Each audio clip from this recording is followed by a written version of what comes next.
Matthew part 17. Looking ahead. Looking ahead. Philippians 3:14. Tulad ng isang manlalaro, nagpapatuloy ako hanggang makamtan ko ang gantimpala na walang iba kundi ang pagkatawag sa akin ng Diyos na makapamuhay sa langit sa pamamagitan ni Kristo Jesus.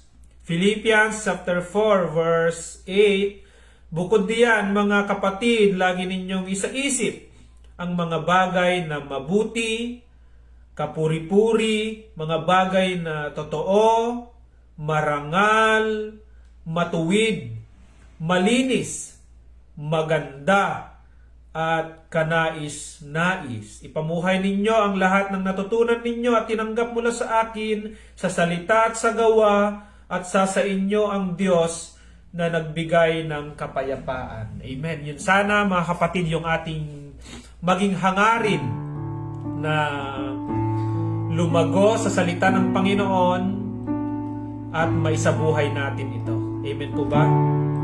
Merong isang awit dito, sabi niya na himig ng pagsamba. Hallelujah. Morning sa bawat isa. Blessed morning. Yan.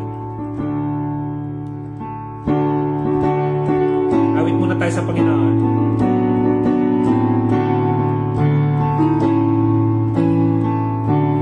Ang hangarin ko'y itaas ang ngalan mo, ang makilala pa kadakilaan mo, naway pakinggan mo ang pagsabog ko, himig ng pagsamba, O Diyos iyong bigay.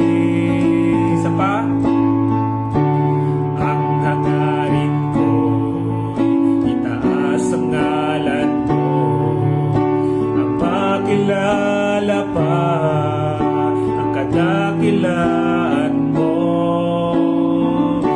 naway pakinggan mo ang pagsabog ko, himig ng pagsambahay, O Diyos iyong dinggin. Sa tahanan mo ikaw ay sambahin, kaluluwa'y nauuhaw sa'yo, Diyos. Ang makapiling kay laging inaasam, o kay sarap sa piling mo. Sa tahanan mo ikaw ay sambahin, kaluluwa'y nauuhaw sa'yo, O Diyos.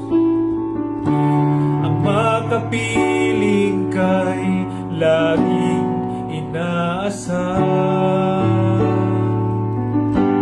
o kay sarap sa piling mo.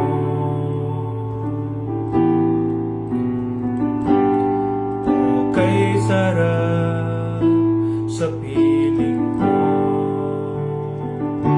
Amen. Ang hangarin namin, Panginoon, ay sumamba sa iyong pangalan. Hangarin namin, Panginoon, na makilala ka pa ng higit pa, Panginoon. Malaman namin yung iyong kalooban, Panginoon. Lumago ang inyong mga salita sa aming puso, sa aming isip, Panginoon. At makita ito sa aming mga gawa, O Lord. Purihin ang inyong dakilang pangalan, Panginoon. Salamat sa araw na ito. Salamat sa lahat ng pagpapala, Panginoon. Salamat sa lahat ng paggabay, sa pagpapatawad ng aming mga kasalanan, at sa pagiging gabay namin araw-araw, Panginoon. Hallelujah. Purihin ka, Panginoon. In Jesus' name, we pray all these things. Amen and amen. Praise the Lord, mga kapatid. Himig ng pagsamba. Ang hangarin ko ay itaas ang ngalan mo. Now, magkaroon tayo lahat ng hangarin talaga na ang maitaas sa ating mga buhay ay ang ating Panginoon. Blessed morning po, Pastor, sabi ni Ate Berna. Ate Shelo, blessed morning, Pastor Apollo, at bawat isa. God bless. Amen. Blessed morning, Pastor, sabi ni Ate Lynn Alcoran. Kumusta po kayo dyan, Ate Lynn? Ate Aileen, kumusta na kayo dyan, Ate Aileen? Mapagpalang umaga po, Pastor, sa lahat. Papuri ang Diyos sa kanyang awa, biyaya at pag-ibig sa ating lahat. Amen. Kasama din natin ang aking Mrs. Sister Lovely Gem. At sino pa po yung iba dito? Pagpalain po kayo ng Panginoon. Nasa Matthew part 17 na tayo. Napag-aralan natin doon yung pagtukso sa ating Panginoon. At makikita natin na merong misyon ng ating Panginoon. Ngunit bago yung kanyang misyon ay andyan naman yung kaaway upang tuksuhin. Kaya minsan kapag merong mga bagay na ipinapagawa sa atin ng Panginoon at merong ibibigay sa atin ng Diyos na misyon, and at the end of that mission ay merong pagpapala, gantimpala na ipagkakaloob sa atin, ngunit sa pagsisimula pa lang ay andyan na yung pagsubok dahil gagawin lahat ng kaaway para mapigilan tayo at huwag nang magtuloy. Kaya salamat sa salita ng Panginoon. Tingnan nyo ang Panginoon dito, may mission siya. Right after his baptism ay napunta siya doon sa ilang upang doon ay tuksuhin. Ginawa ito ng Panginoon para maranasan niya yung mga nararanasan nating mga tao. Mas lalo pa niya tayong maintindihan. Amen. Sa ating mga pinagdadaanan. 1 Peter chapter 2 verse 24 to 25. Yung mission ng Panginoon. 1 Peter po, unang Pedro chapter 2 verse 24 and 25.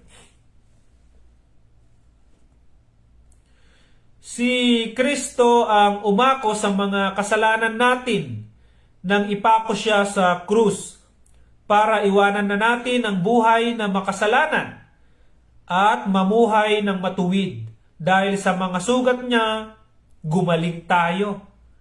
Para tayong mga tupang naligaw noon, pero nakabalik na tayo ngayon sa Panginoon na tagapag-alaga at tagapagbantay ng ating buhay. Parang ang nangyari dyan, merong isang tupa na nawawala at meron naman yung tagapagbantay ng tupa ay hinanap niya yung nawawala na yon at ibinalik niya doon sa kawan. At yung binabanggit na tupa doon ay tayo yon. Dati ay tayo ay nawala sa piling ng Panginoon. Dahil sa kasalanan ay naihiwalay tayo sa Panginoon. Excuse me po. Ngunit ang kagandahan niyan, nagkaroon ng misyon ng Panginoon na tiisin lahat ng paghihirap. Danasin lahat yon, maging mamatay doon sa krus. Para sa ganon ay tayo malinis sa ating mga kasalanan at magkaroon tayo ng lugar doon sa langit na bayan. Yun yung ang term po dyan ay free gift eh. Nagkaroon ng regalo, no? Yan ang ating Panginoong Jesucristo. Libre yan. Walang bayad yan na ibinibigay sa atin. Kanya nga lang, ang makakatanggap lang yan ay kung sino yung gusto. Hindi naman sa pilitan yan. Ngunit talagang ang mga nagbabahagi ng salita ng Diyos, pinipilit talaga namin, ginagawa namin ang aming makakaya para maibahagi yung salita ng ating Panginoon. Tulad noong panahon ni Noah ay talaga namang nag-effort siya talaga para sa ganun ay sabihin sa mga tao ang kabutihan ng Diyos at merong darating na sakuna. Magkakaroon ng baha at kapag hindi sila maniniwala, ay hindi sila papasok doon sa kanyang daong na ginawa, ay mamamatay sila.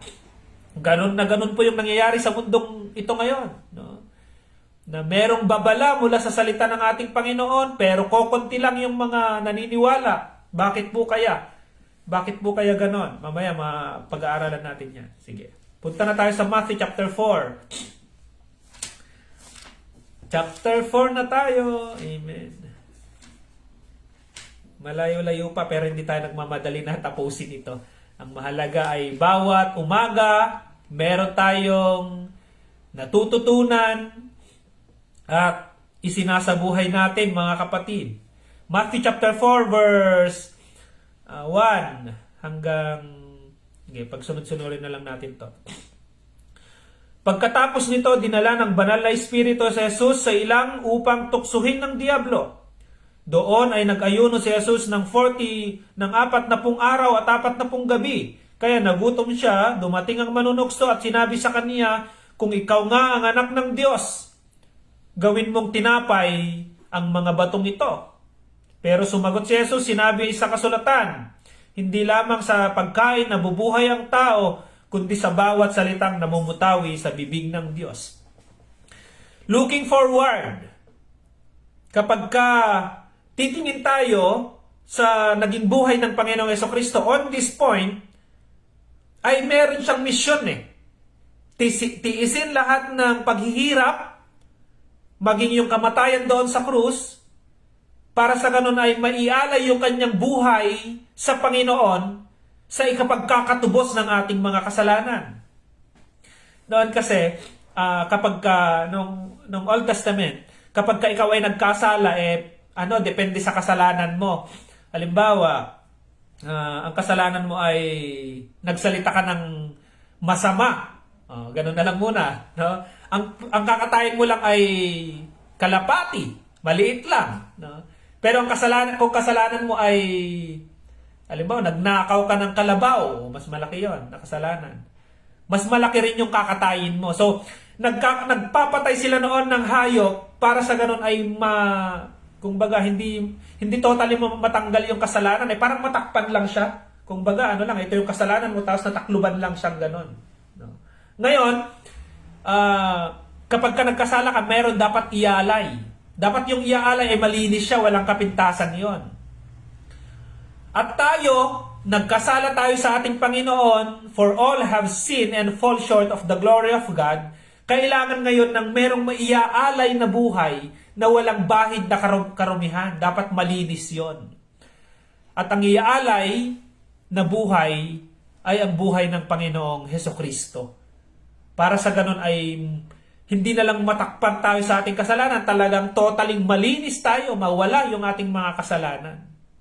Amen? Ngayon, kapag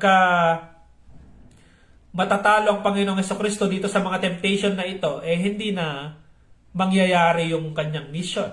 No? Ganon din tayo, may mga ipinapagawa sa atin ng Panginoon na gampanin natin, pero meron din mga naka-offer dyan na temptation. Isa-isahin natin yan. No? Types of temptation na in-offer dito. So, para siyang yung nagbebenta na in-offer. Ito, bilhin nyo na ito. Ito, sige na. Alam mong may pera ka na pambili mo doon sa in-offer, pero naiisip mo na, kailangan mo ba yon? Para sa'yo ba yon? Or anong gagawin mo kapag ka nabili mo yung bagay na yon? So, in-offer sa'yo. Lalakad ka na naman, no? Parang dito sa Taiwan, meron palang po dito sa Chongli. Na-curious lang ako. Meron palang dyan, parang divisoria, mga tindahan ng mga damit na parang sa Pilipinas, daming Pilipino na kapasyal ako doon. At nagulat ako. At lahat ay nag-o-offer. In-offer, ito na po sir, mura lang, ito lang, ganito. Bibili ka ng 3, agad. No? In-offer nila. Ngayon, no? Ang kaaway naman, meron din siyang mga offer sa ating mga Christians. Meron siyang mga benta, kumbaga. No? Ino-offer niya at ang Panginoong Diyos, binigyan ka ng discernment na nakikita mo na yun mga temptation yon na ino-offer yun ng kaaway. At ang Panginoong Jesucristo, alam niya na walang ibang gagawin itong si Satanas kundi to distract the plan of the Lord. No? To destroy the plans of the Lord. Alam yun ng Panginoon. He is looking ahead na merong misyon ng Panginoong Jesucristo at sa kabila naman, meron dito yung kaaway na i-distract tayo. I-distract siya. Para sa ganun, hindi matuloy yung plano ng Diyos. Pero wala Ang Panginoong Jesucristo, basic lang yan sa Kanya. Though hindi siya ganun naging kadali, pero tiniis niya lahat yon. Kaya hindi natin pwedeng sabihin, Lord, hindi mo kasi alam yung nararamdaman ko Hindi nyo po kasi naranasan Hindi na natin pwedeng isumbat yun sa Panginoon. Kasi siya mismo ay naranasan niya mismo. Amen po ba? Now, ang first na offer sa kanya ay physical satisfaction. Physical satisfaction. Bakit po? On this time, 40 days and 40 nights, walang kain ng Panginoong Jesucristo. Gutom na gutom siya. At kapag gutom na gutom ka, marahil ang tingin mo sa lahat ng bagay ay pagkain, na bilang tao. Minsan nga kapag puntahan natin yung si Esau. And Genesis chapter 25. Tingnan niyo yung doon, yung kung paano yung ano bang term doon kaya? Ka-OA yung kanyang naramdaman nung siya ay nagutom, si Esau at si Jacob ito. Genesis chapter 25 verse 29. Kakatuwa ito eh. Genesis chapter 25 po. 25 verse 29. Yan. Ibinenta ni Esau ang kanyang karapatan bilang panganay. So, itong magkapatid na ito, si Esau ang panganay, ang pangalawa ay si Jacob. At meron silang karapatan nun. Yung kapag kapanganay ka, mas maganda yung kalalagayan mo kasi yung pagpapala ay mas marami sa iyo. No? Maging sa pag-aasawa, kung panganay ka, mas mauna kang mag-aasawa noon. Hindi pwedeng unahan ka ng nakababata mong kapatid.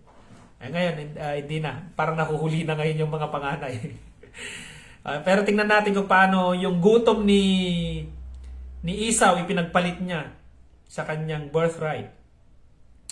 29, Genesis chapter 25 verse 29 to 34. Isang araw habang nagluluto si Jacob ng sabaw, yan, dumating si Esau galing sa pangangaso, nagutom na gutom. So nangaso sa gubat, si Esau pag uwi niya, naamoy niya at nakita niya mismo yung niluluto ni Esau, napakasarap. No?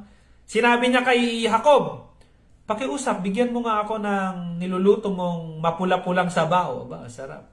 Dahil gutom na ako. Kaya tinawag din ni Esau na Edom. Pero sumagot si Jacob, bibigyan kita nito kung ibibigay mo sa akin ang karapatan mong panganay. Magaling din si Jacob, may kapalit siya eh. Sinabi ni Esau, sige, ano bang gagawin ko sa karapatan na iyan kung mamamatay din lang naman ako sa gutom? Diba? Alam mo yung exaggeration ng kanyang nararamdaman dahil sa gutom na siya at marahil pagod siya galing sa pangangaso, no? Ay sabi niya dyan, mamamatay ako, sige, sa'yo na yung karapatan ng pagiging panganay. Ipinagpalit niya na yon dahil sa kanyang gutom na gumawa siya ng isang desisyon na pagsisisihan niya sa bandang huli. 33. Sumagot si Jacob, kung ganon, sumumpa ka muna sa akin. Kaya sumumpa si Esau na mapupunta kay Jacob ang karapatan niya bilang panganay. Binigyan agad siya ni Jacob ng tinapay at sabaw. Pagkatapos niyang kumain at uminom, umalis siya agad dahil sa ginawa niyang iyon ni Esau, binaliwala niya ang karapatan niya bilang panganay. Dahil sa kanyang gutom, ipinagpalit niya na yung mas maganda sana na kalalagayan. At mababasa-basa natin dyan ang pinagpalangan ni Isaac ng mas marami ay si Jacob na at si Esau ay hindi na kasi ipinagpalit niya yung kanyang pagiging panganay. So dahil sa gutom, nakagawa siya ng isang desisyon. Kaya siguro pagkagutom tayo, wag tayong magdidesisyon. Mahirap, ano? At ang isang kailangan ng katawan on this time ng Panginoong Jesucristo ay pagkain. Amen. Food. 40 days and 40 nights wala siyang kinain. Kaya ang kailangan ng kanyang katawan ay pagkain. Kaya andito ngayon si Satanas, in-offer niya sa Panginoon, o sige ito yung mga bato. Gawin mong tinapay ito nang makakain ka na. Parang ganun eh. Pero anong sagot ng Panginoong Yesus dyan? No? Hindi lamang sa tinapay nabubuhay ang salita, hindi lamang sa tinapay nabubuhay ang tao, kundi sa bawat salitang namumutawi sa bibig ng Diyos. Hallelujah. Mahalaga ang pagkain, pero may mas mahalaga ang spiritual food, ang Word of God. No, hindi ko sinasabi po na hindi kayo kakain, no. Ang sinasabi ko po dito ay yung isasatisfy mo yung sarili mo ng mga iba't ibang mga pagkain. Minsan kahit nakakasira na sa ating katawan, no? Kahit na meron ka ng sakit ay ipipilit mo pa rin kumain, nakasisira na ito sa ating katawan. Bakit? Kasi gusto nating ma-feel yung pangangailangan ng katawan natin na tayo nagugutom. At ipagpapalit natin yung maganda rin po noon yung mga parang si Pedro, alas 12 ng tanghali umakyat sa sabubungan. Gutom na gutom siya noon, no? Pero umakyat, nung gutom na gutom siya, umakyat siya sa bubungan at alam nyo ginawa niya, nanalangin siya sa ating Panginoon. Amen po ba? Minsan ganun din sa pinakasimpleng illustration na lang sa church minsan kapag nakikinig ka ng sermon na ganyan, no? At kumalab yung sikmura mo dahil siguro hindi ka nag-breakfast, tapos bigla kang medyo titingin sa paligid, tapos okay na, labas ka na, bibili ka na ng pagkain mo, pero hindi pa tapos yung gawain ng Panginoon. Mga simpleng bagay yon. Natitempt tayo minsan sa pagkain. Ano pa sa ano din?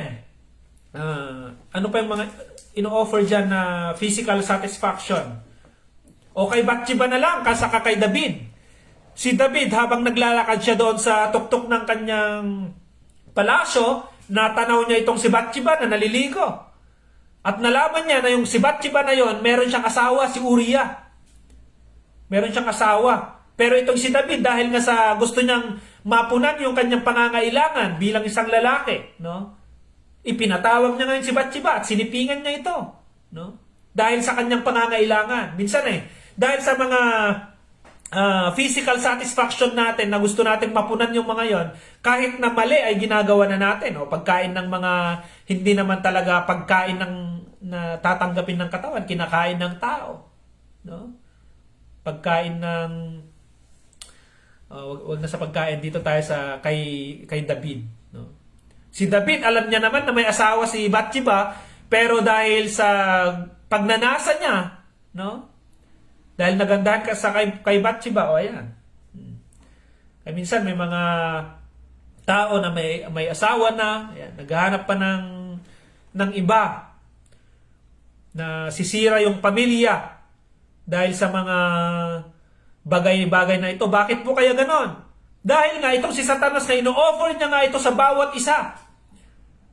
At kapag ka naman yung kapatiran natin, nakita natin na ino-offeran ng kaaway, ng mga temptation na ganon, huwag naman natin pong husgahan. Ang role po natin on that time, to pray for them.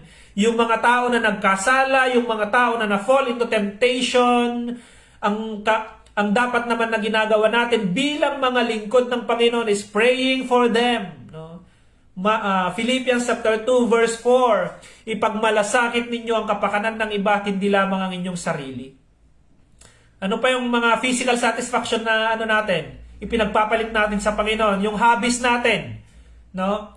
Minsan araw ng linggo, meron kang choice na pumunta sa church or mag-basketball or maglaro ng mobile games. So mamimili ka ngayon ng temptation, maglaro ka na lang ng mobile games.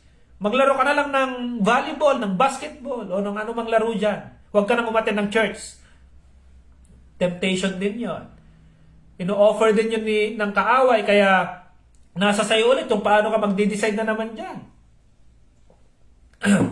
May mga pagkakataon talaga na kailangan nating isakripisyo yung ating, hindi naman isakripisyo,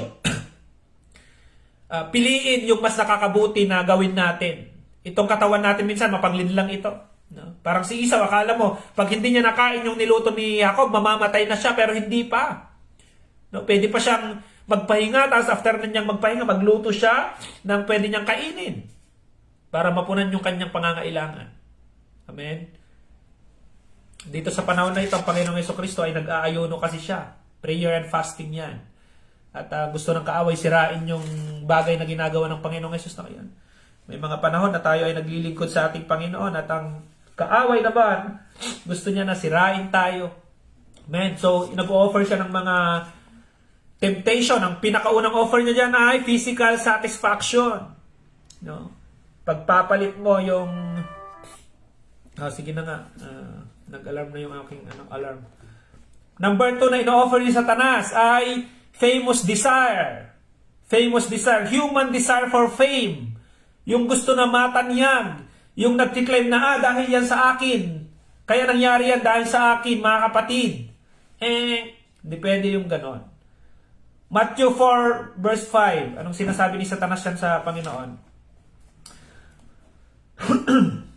Matthew chapter 4 verse 5 to 7. Dinala naman siya ng dyablo sa Jerusalem, ang banal na lungsod, doon sa pinakamataas na bahagi ng templo. At sinabi niya kay Jesus, kung ikaw ang anak ng Diyos, tumalon ka sapagkat Sinabi sa kasulatan, uutusan ng Diyos ang kanyang mga anghel na ingatan ka at aalalayan ka nila upang hindi tumama ang iyong mga paa sa bato. Pero sinagot siya ni Jesus, sinasabi sa kasulatan, huwag mong susubukin ang Panginoon mong Diyos. On that time, yung mga tao, kilala nila yung templo. Yung mga tao, nagpupuntahan sila sa templo.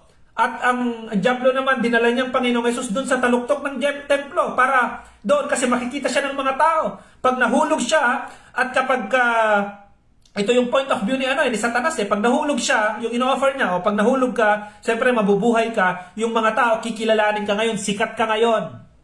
Yun yung ino-offer ni Satanas, yung maging sikat. No? Pero ang sabi ng Panginoong Hesus, huwag mong susubukin ang Panginoon mong Diyos. No? Isa pa dyan ay ginamit niya din yung salita ng Panginoon. No? Kaya minsan mapangin lang din yung kaaway talaga. Sabi niya dyan na, sige na, tumalon ka na lang. Alam mo na napapahamak ka, pero parang yung dahil sa paniniwala mo na aalalayan ka ng Diyos, iingatan ka ng Diyos, ay tumalon ka na. No? Mali yun kasi pinaunawa na sa'yo ng Panginoon, binigyan ka na ng katalinuhan ng Panginoon, na mali yung gagawin mo na yon, pero dahil sa iniisip mo na mabiyayang Panginoon, ginawa mo pa rin. Mali po yun. Ang Panginoong Hesus ay iniingatan ka at ginagabayan ka sa pang-araw-araw, pero binibigyan ka ng discernment na malaman mo alin ang tama, alin ang mali. Ipinapakita sa atin yung mga hindi dapat nating gawin. Amen? Naghanap tayo minsan ng katanyagan na mapansin tayo ng mga tao kapag tayo ay kumilos, kapag tayo ay may ginawa. Ang katawan natin, itong sarili na ito, parang iniisip niya minsan na gusto kong matanyag. May pinarusahan ng Diyos diyan dahil sa pagnanais. Tingnan nyo nga sa Matthew chapter 6 verse 5. Ito muna, yung babala muna ng Panginoon. Bago tayo pumunta doon sa isa. Matthew chapter 6 verse 5. Anong sabi niyo dyan? Matthew chapter 6 verse 5. Kapag nananalangin kayo, huwag kayong tutulad sa ginagawa ng mga pakitang tao. Mahilig silang manalangin ng nakatayo sa mga simbahan o sambahan at sa mga kanto ng lansangan para makita ng mga tao. Ang totoo, tinanggap na nila ang kanilang gantimpala. Yung mga tao na yun, sabi ng Biblia, huwag niyo silang gagayahin. Mahilig silang manalangin ng patayo doon sa mga lugar na nakikita sila ng mga tao. Iba yung nila, no? Iba yung perspective nila, yung hangarin nila. Kaya nila ginagawa yung isang bagay na yun para matanyag sila, para palakpakan sila ng mga tao.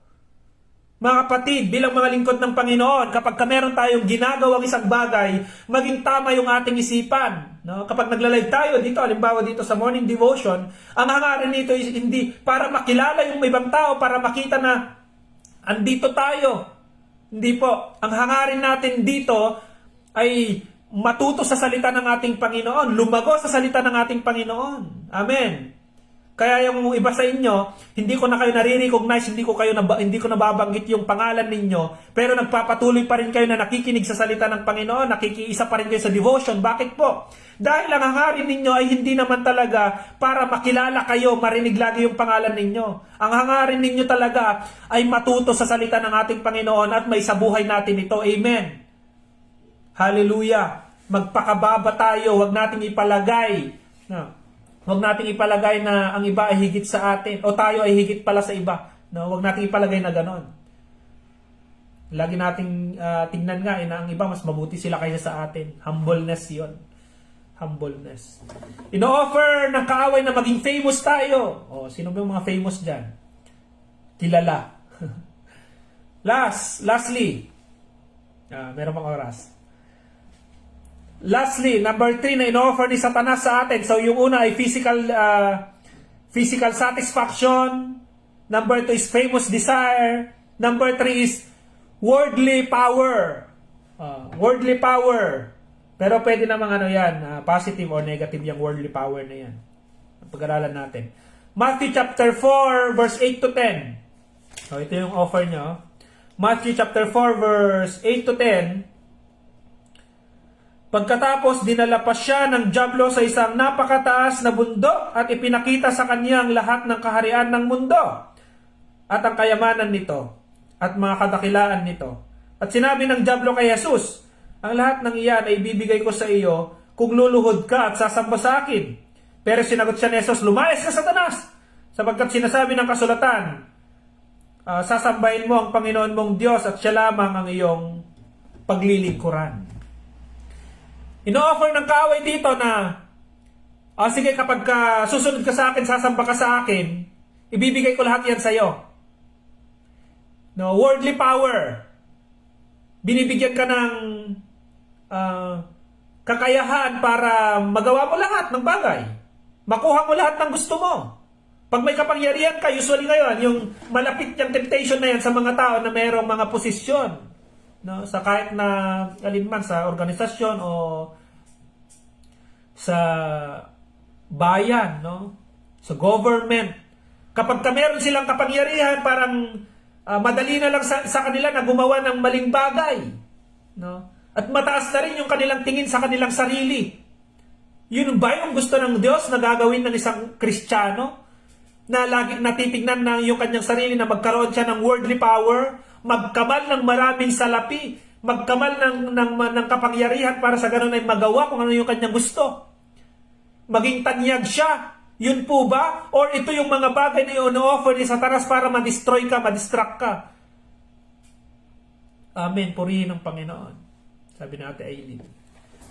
Gawa chapter 12 verse 21 to 23. Merong tao dito na dahil siya ay hari, dahil siya ay namumuno sa isang government, ay nagmalaki siya. Akala mo ay lahat na ng bagay ay kaya niyang gawin. At inangkin niya na dahil sa kanya na ay nagkaroon siya ng ganun na power. Pero tingnan niyo yung ginawa ng Panginoon dito, pinarusahan siya. Gawa chapter 12 verse 21 to 23. Gawa chapter 12 verse 21 to 23. Sige po, pakisulat niyo po diyan. Gawa chapter 12 verse 21 to 23. Nang dumating ang araw na makikipagkita na si Herodes sa mga taga-Tyre at taga-Sidon, isinuot niya ang kanyang damit panghari at umupo siya sa kanyang trono at nagtalumpati. Sumigaw ang mga tao. Isang Diyos ang nagsasalita at hindi tao. Ito yung mga plastic daw itong mga to. Mga pasipsip daw itong mga to. Habang nagtatalumpati yung hari, siguro, alam mo na yung mga hari nun, magagaling silang magtalumpati. Siguro ganito. Mga minamahal kong kababayan. Mga ganun siguro. Madami na akong nagawa at naitulong para sa inyo at patuloy akong maglilingkod sa inyo. Mga siguro ganun yung kanyang talumpati. Yung mga tao naman, sige, pahalakpakan naman sila. At hanggang sa, ang tingin na sa kanya, habang nagsasalita siya, ang naging tingin na sa kanya ay para na daw siyang isang Diyos at hindi na siya hari. No? Anong ginawa ng Panginoon? 23. Nang oras ding iyon, pinarusahan siya ng anghel ng Panginoon dahil hindi niya binigyan ng papuri ang Diyos. Inuod siya at namatay. Inuod siya at, alam niyo, dahil inangkin niya yung kapurihan. Kaya dapat tayo kapag pinupuri tayo, sabihin natin, all glory to the Lord po, belongs to the Lord. No? Huwag tayong umangkin ng kahit na anumang kapangyarihan na o kaya ng worldly power na inaangkin na natin na dahil sa atin o dahil sa akin. Kita nyo si Nebuchadnezzar. No? Inangkin niya, ganun din yun eh. Pinarusahan din ng Diyos yun eh. Sabi niya, dahil sa malagong-malago ng Babylonia, dahil yan sa akin. Kaya sa mga pastor na katulad ko dyan, huwag nating aangkinin na dahil sa atin lumalago yung church, hindi po. Sa mga kapatiran, mga church leaders ng church, huwag nating babanggitin na dahil sa atin ay lumalago yung church, yung simbahan. Sa mga namumuno sa bayan, hindi nyo po pwedeng sabihin na dahil sa inyo lumalago yung bayan. No? Lagi ninyong ibigay sa ating Panginoon. Ang Diyos lang ang nagbibigay ng paglago sa bawat gawain. And we can do nothing without Christ. Amen. Without Christ, we can do nothing. Kaya yan yung binabanggit niyan sa Philippians chapter 4 verse 3. No? 4:13 pala, sorry. Philippians 4:13. I can do all things through Christ who give me strength. Ibigay natin lahat ng papuri, lahat ng pasasalamat sa Diyos. Wala tayong karapatan sa mga bagay na ito. Tayo po ay ginagamit lamang ng Panginoon. Hallelujah! Kapag ka ikaw ay nag-post ng isang post at na-bless yung isang tao at nabago yung kanyang buhay, marahil, no? Dahil yon sa Panginoon at hindi dahil sa atin. Ino-offer sa atin ni Satanas na tayo ay magmalaki. Ino-offer sa atin ni Satanas na gawin natin ang lahat, magpakabisi tayo sa ating mga trabaho, ipagpalit natin ito sa Panginoon. Ino-offer lahat yun ni Satanas para tayo ay mawala doon sa piling ng Panginoon. Yung talagang misyon ng Panginoon para sa atin. Ang daming offer ngayon ng mundong ito. At nalalaman natin yung tama at mali. At ikaw yung magdi-decide ngayon ano yung gagawin mo, sumunod sa Panginoon or sundin yung kagustuhan ng katawan mo na against naman doon sa will of God. No? Magmataas dahil meron kang kapangyarihan, meron kang kakayahan, meron kang posisyon, o mas pipiliin mong gamitin yung posisyon mo na yon to glorify the Lord. Kaya maganda rin, may mga mayor tayo na pag nagsalita sila, meron pang Bible verse yung mga yan eh. Binibigay nila yung papuri sa Diyos. Nakakatuwa yung mga ganong nasa matataas na tungkulin. Pero binibigay nila yung papuri sa Panginoon na wala silang magagawa kundi dahil lamang sa Panginoon. Magandang magkaroon din ng ganong position, but sure natin, siguraduhin natin na malalim tayo sa salita ng ating Panginoon para hindi tayo matukso ng kaaway. Amen? Yung environment natin ngayon, no? Punong-puno na ng kaguluhan, punong-puno ng hindi mga magagandang gawain. At tayo ay nakahalo ngayon. We are in this world. Sabi nga, but we are not of this world. No? Andito tayo sa mundong ito, pero hindi tayo nakikiisa sa mga ginagawa ng mundong ito. May mga offer ang kaaway ng mga temptation na ganyan, no? Para masatisfy yung ating sarili, magkaroon tayo ng famous desire, makilala tayo. Ino-offer niya yung mga power, ino-offer lahat to ng kaaway para magmalaki tayo.